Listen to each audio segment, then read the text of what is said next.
பூம்புகார் கடற்கரையில் காவிரி சங்கமிக்கும் இடத்தில் திருவிடந்தூர் பரிமள ரங்கநாதர் பெருமாள் மற்றும் தலைச்சங்காடு நான்மதிய பெருமாள்கள் ஒரே நேரத்தில் தீர்த்தவாரி.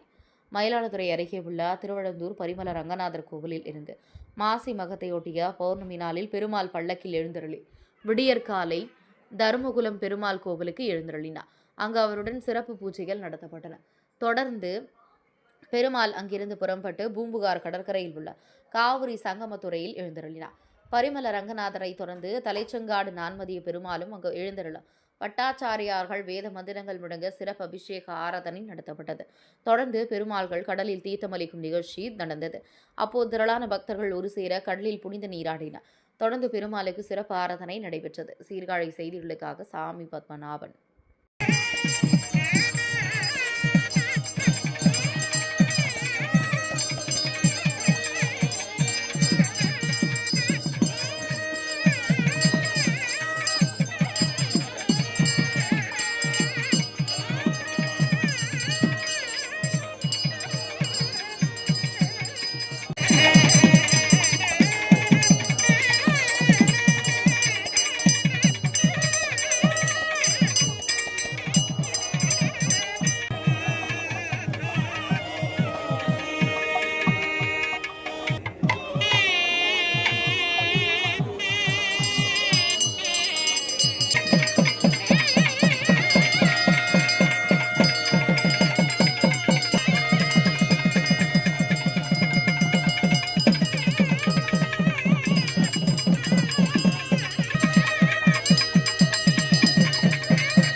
ahora